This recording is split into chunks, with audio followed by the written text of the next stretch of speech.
नमस्कार मित्रों, जैसा कि हम लोग दीनदयाल उपाध्याय गोरखपुर विश्वविद्यालय गोरखपुर के बीएड सीबीसीएस पैटर्न के जो थर्ड सेमेस्टर की परीक्षाएं होनी है उससे संबंधित इतिहास शिक्षण से संबंधित प्रश्नों को हल कर रहे हैं। तो आइए बिना देर किए देखते हैं इतिहास शिक्षण का। कल की वीडियो में हम लोगों ने देखे कुछ महत्वपूर्ण प्रश्नों को, आइए आज देखते हैं। तो पहला प्रश्न है, इतिहास विश्व आत्मा का स्व-विकास है, यह परिभाषा किसने दिया? तो यह प्रसिद्ध परिभाषा इतिहास विश्व आत्मा का स्व-विकास है, हीगल महोदय का है। दूसरा प्रश्न है, प्रस्तावना कौशल का संबंध छात्र के किस ज्ञान से संबंधित होता है? तो आप जानते हैं कि जो सूक्ष्म शिक्षण है उसका प्रथम बिंदु जो होता है वह प्रस्तावना होता है। तो जो प्रस्तावना कौशल होता है उसका संबंध छात्र के किस प्रकार के ज्ञान से होता है? तो वह होता है छात्र के पूर्व ज्ञान से। यहाँ से प्रश्न बनेगा सूक्ष्म शिक्षण से, क्योंकि किसी भी सब्जेक्ट के जो शिक्षण के पेपर होंगे उनमें शिक्षण के सिद्धांत और शिक्षण के जो कौशल है उनसे प्रश्न जरूर बनेंगे, तो आप इसे तैयार कर लें। अगला है, पूर्ण से अंश की ओर का शिक्षण सूत्र आधारित है। तो पूर्ण से अंश की ओर का शिक्षण सूत्र जो आधारित है वह गेस्टाल्ट मनोविज्ञान पर आधारित है। इसका एक नाम और है, इसे पूर्णाकार भी कहते हैं, पूर्णाकार। इसे एक पूर्णाकार के नाम से भी जाना जाता है और इसे सूझ का भी सिद्धांत कहा जाता है। इसे सूझ का सिद्धांत। यदि आपसे सूझ का सिद्धांत का संबंध किससे है पूछे तो भी आप इसे गेस्टाल्ट, अगर दिया रहेगा ऑप्शन में गेस्टाल्ट होगा, और यदि पूर्ण से अंश की ओर होगा तो पूर्ण से अंश की ओर किस पर आधारित है? तो सूझ के सिद्धांत पर आधारित है। अगला प्रश्न है, शिक्षण का पंचपदीय प्रणाली के प्रवर्तक कौन थे? तो शिक्षण के पंचपदीय प्रणाली के जो प्रतिपादक थे वो हर्बर्ट महोदय थे। यहाँ से इनका एक और प्रश्न बनता है कि स्मृति स्तर शिक्षण के प्रवर्तक कौन थे? तो हर्बर्ट महोदय थे। यहाँ से दो प्रश्न हैं, आप तैयार कर लें कि शिक्षण का पंचपदी प्रणाली के प्रवर्तक कौन है? हर्बर्ट महोदय हैं। और हर्बर्ट महोदय ने किस स्तर के शिक्षण का प्रतिपादन किया था?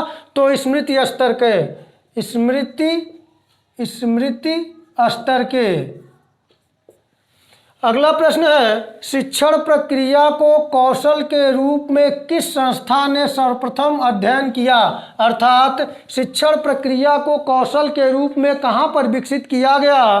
तो यह अमेरिका के स्टैनफोर्ड विश्वविद्यालय में इसे कौशल के रूप में पहली बार शिक्षण प्रक्रिया को शामिल किया गया। अगला प्रश्न है, छात्रों में प्रशिक्षण के समय किसका विकास किया जाता है? तो छात्रों में प्रशिक्षण के समय जो विकसित किया जाता है वो कौशल का विकास किया जाता है। जैसे कि आप बीएड की ट्रेनिंग ले रहे हैं, बीएड का प्रशिक्षण प्राप्त कर रहे हैं, तो आपके अंदर जो शिक्षण के स्किल कौशल हैं उनको विकसित किया जाता है। तो यह प्रश्न तैयार करें। अगला प्रश्न है, पाठ्य योजना का प्रथम बिंदु है। तो पहले ही बता दिया, प्रस्तावना कौशल, यानी कि पाठ्य योजना का जो प्रथम बिंदु है वह प्रस्तावना प्रश्न है। प्रस्तावना प्रश्न के माध्यम से छात्रों के पूर्व ज्ञान की जानकारी प्राप्त की जाती है। अगला प्रश्न है, किस सूत्र का संबंध आगमन विधि से है? तो आप इसे तैयार कर लें। आगमन विधि और निगमन विधि से प्रश्न निश्चित तौर से आपको परीक्षा में देखने को मिलेगा। तो किस सूत्र का संबंध आगमन विधि से है? तो विशिष्ट से सामान्य की ओर आगमन विधि का जो संबंध है वह विशिष्ट से सामान्य की ओर सूत्र से है। और यदि यहीं पर निगमन विधि का संबंध किस सूत्र से है पूछा जाए तो ठीक इसके विपरीत हो जाएगा। सामान्य से विशिष्ट की ओर निगमनात्मक विधि में और आगमन विधि में विशिष्ट से सामान्य की ओर सूत्र चलता है। आप इसे तैयार कर लें। अगला प्रश्न है, व्याख्यान विधि का प्रमुख दोष है। व्याख्यान विधि का जो प्रमुख दोष है वह यह है कि छात्र निष्क्रिय बने रहते हैं। व्याख्यान विधि में यह प्रमुख दोष पाया जाता है जिसमें छात्र निष्क्रिय श्रोता बने रहते हैं। यदि यह पूछे कि व्याख्यान विधि का प्रमुख गुण क्या है? तो यह सरलता पूर्वक अधिक छात्रों को प्रशिक्षित किया जाता है, यह इसका प्रमुख गुण होता है। और अगला प्रश्न है, ब्लूम के द्वारा प्रतिपादित शैक्षिक उद्देश्य हैं।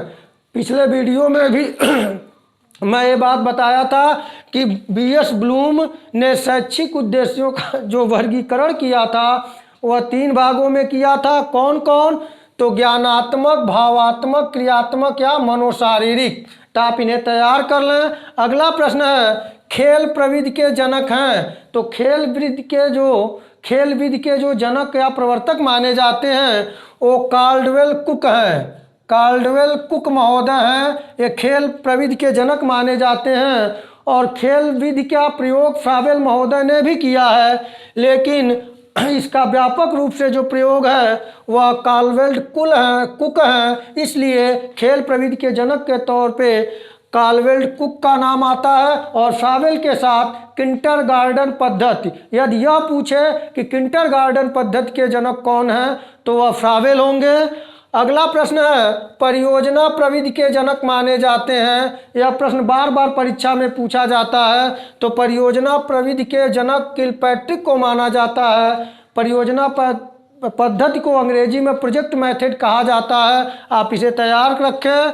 अगला प्रश्न है, शिक्षण मशीन के आविष्कारक कौन हैं? तो शिक्षण मशीन के आविष्कारक सिडनी एल प्रेसी महोदय हैं। यह प्रश्न पिछली बार इतिहास शिक्षण में पूछा हुआ प्रश्न है, आप तैयार कर लें कि शिक्षण मशीन के आविष्कारक कौन है?